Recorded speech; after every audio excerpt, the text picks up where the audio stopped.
Hey everybody, hope y'all are doing alright. So, earlier today I found a piece of property in Detroit, Michigan.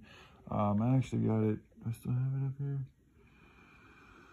I don't know if I still have it. I don't think I do. But anyways, so it was in Michigan, Detroit, Michigan, off of Trinity Street, 17609 is the address. And then there's also an adjacent property, 17617. Through both of those properties, there's an accumulation of about 30,000 square feet that's available. The asking price for the 1609 lot was only $9,000. It was an undeveloped lot, and for $9,000, and it's right there in Detroit. Now it's in the middle of a neighborhood, so it's not really the best place for a type of like multi-purpose exchange center. Then I thought maybe that could be a place for an alternative housing for homeless. It's a possibility. But anyways, I'm not sure if that's the right property, but, you know, I'm starting to look into it. But upon seeing that property, it came to me that, like, so with a small space, it's like a city space is expensive. That's why, like, you know, a small little plot in the city can cost as much as acres out in the wild, because the demand to live in the city can be so high for cities that have high demand and areas in cities that are good. So anyways, my point, just the idea that came to me was that, like, with these small plots of land, like, make the most out of the area that you have. So why not build underground? Like, a lot of houses and even businesses have underground parking garages, have underground storage units, have all sorts of shit underground. So you can do the same thing with the project. So it came to me like you could have vertical farm growing systems literally underground, have giant rows of vertical farm systems right underground. You could have it powered by lights. You know, I got a little staircase here, but I'd prefer to have a spiral staircase, actually.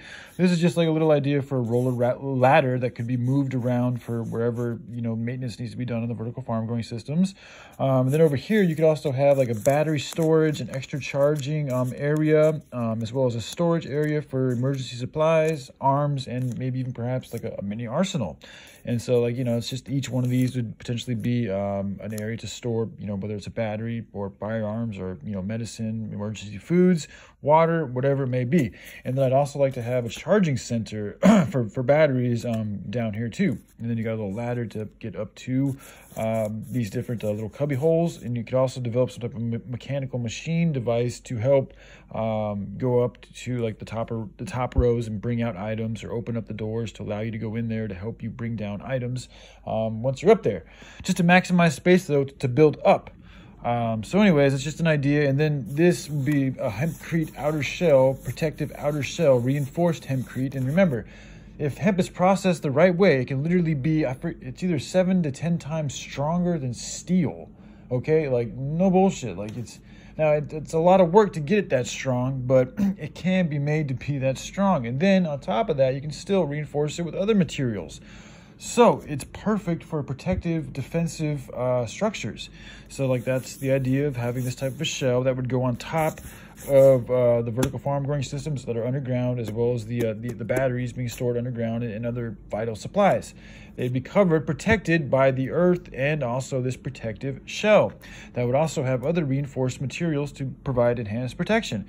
And then on top of all of that protection, you could have hemp solar panels giving you additional energy. All right, so that's the idea. And then I got some other ideas on the back here I want to share with you guys. So, like, essentially, like the solar, so you could have the solar panels charging the batteries that run H2O jets that propel H2O, helping it rise above the threshold so that it can fall down again and again, creating an infinite loop of clean energy. So my idea was to help bring that river idea to everybody in America, or everybody all over the world, so that they could, with a small piece of land, essentially, you know, you'd have to transport the water, the materials, and the equipment, and you have to dig into the land to create that vertical drop that gives you the momentum from the water. But essentially, the idea is to give, like, each human being or, you know, area their own ability to have an infinite energy, clean energy generator. And so you dig a little hole in, you know, a backyard or wherever you can, and you would, I mean, I'm still developing the design, but essentially it's the same type of idea that I shared with you with the river. You know, you'd have your water, you dig down to create that force and momentum. Now with these particular, because the river has its own momentum, so that's why it's that much better to do it just with the river right there for a large scale power system. But I thought, well, maybe you could do it for an individual. So, like, but the way to do it with the individual, you would have to have something to supplement the momentum that's created from the current of the river. And to do that, I thought you could use the H2O jets, and they could propel their own momentum powered by batteries, which could be powered by the solar. And if the solar can't produce enough, you could use either wind.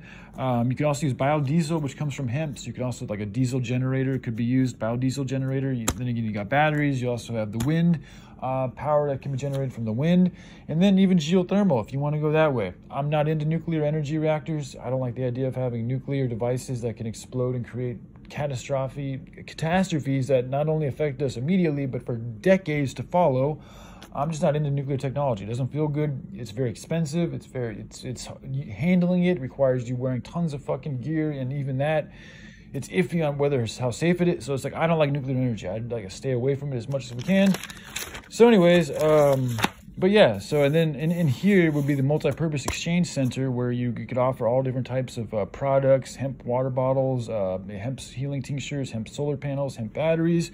Just a whole slew of things could be offered here, as well as possibly like housing for homeless and for people that work, people that work here. Because so again, part of the good work is going to be like, investigating crime, infiltrating these sex fucking rings and drug trafficking rings and putting an end to them. So it's like that type of work could be done from places like this.